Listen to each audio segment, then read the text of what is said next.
at the Elder Expo. Tell us a little bit about why we have an Elder Expo. Joe Aguirre, a little more than 5 years ago, came back from a senior expo that he went to in Florida, and he told us about how great it was. He was a member of the Council on Aging, and he told us how great that was and described the events, and it just all of a sudden seemed like a no-brainer. Why don't we do that? So we did, and things fell into place so amazingly well. I mean, there were hard work by Linda Roberts and her staff and all those kind of people doing the real heavy lifting. But what amazed me and everybody else who was involved was right from the beginning, the first one, which was actually held in the hall out here, not in the big gymnasium. People came to it as though they'd been coming to it for years. They sort of knew what to expect. They knew the kind of things, and we had planned for months. Well, we should have this table, we should have that. People arrived and just assumed properly what we would have and what it entailed. So each year it's got a bit better. We have music, we have more fun. We have some medical things, but it's not a medical deal. We have a lot of information, but it's not an academic exercise where you feel obligated to go for your own good or something. It's a fun thing, and people more and more are using it as a gathering time. So they get information. The people who are supplying the information can network. They discover, oh, I didn't know you provided this service. So do we, but we can change, and so on. So that happens. And the people who attend just get to meet up and share experiences. So it's really fun. When you say elder, do you mean people 65 and over? That's a huge sort of issue. In fact, there was a debate, is it called the Senior Expo, Elder Expo, who's it for, and so on. So the idea of boomers appealed to a lot of people. Yeah. The idea of 55 and over, the idea of having multi-generational contact rather than an isolation kind of a thing appeals to everybody. But we are focused on the seniors being kind of 55 and up. Hi there! So what does palliative mean? So palliative and supportive care of Nantucket, palliative, right? Okay.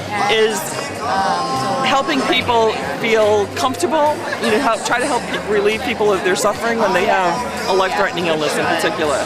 So one of the things that we do, we used to be called Hospice Care of Nantucket, but we changed our name to Palliative and Supportive Care of Nantucket. Is that happening all throughout the country? No, no, we're always unique in Nantucket, Why change the name? Well, one of the things is we always felt as though the kinds of services that are available for people at end of life should really be available to people from the time they hear a life-threatening diagnosis. So, for instance, a person who is just diagnosed with cancer, they and their whole families are thrown into a tailspin with that. So we always felt as though we wanted those people to be able to access our services and get the kind of education support, help with symptom control, help with decision making, help with advanced care planning, help with how do I tell my children, help with how do I tell my mom, all of those kinds of things that people have to deal with when they're diagnosed with a life-threatening illness are available to them through our program now. So it was very hard for those people who were hoping to get well again to walk through a door that said hospice on it, because hospice has such a connotation of death and dying that if they were hoping to get well again, they didn't want to walk through that door. So we bit the bullet finally a few years ago and changed our name.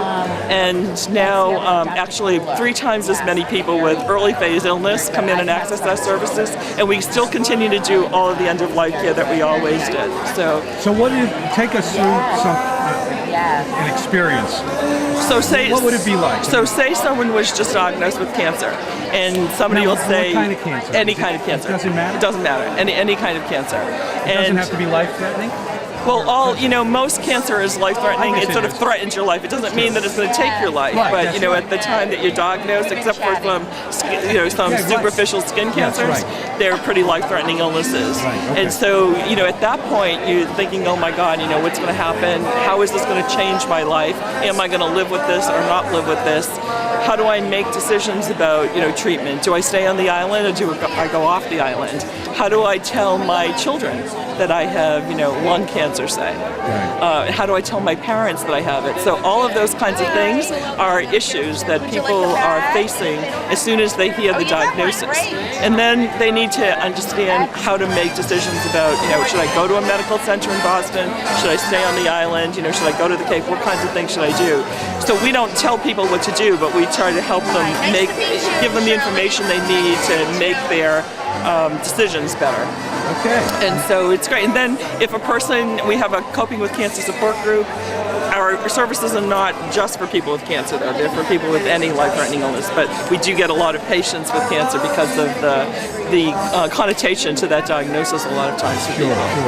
So if they get well again, then that's great, and they can use our services intermittently as they need to, and then get well again and graduate, don't need us anymore. If they have progressing illness that isn't curable, then they could use us as much as they need to, through the years, however long it takes. And then as their illness becomes terminal, then we would work with them much more closely in terms of providing controlled symptom management, all the way through, and then is there we try to make them help too? All of our services are free of charge. Okay. And so we actually exist by donations to Palliative and Supportive Care of Nantucket Foundation. Okay. And it's all donations, and then some small grants from mostly local grants. And then if a person dies, our hope for them is that we help provide for them a peaceful and comfortable dying. Yep. And then work with their families through grief and bereavement for about a year as well. All right. So that's what we do. Thanks for Doing stopping great. by. Keep up the great work. Thanks. Thank you.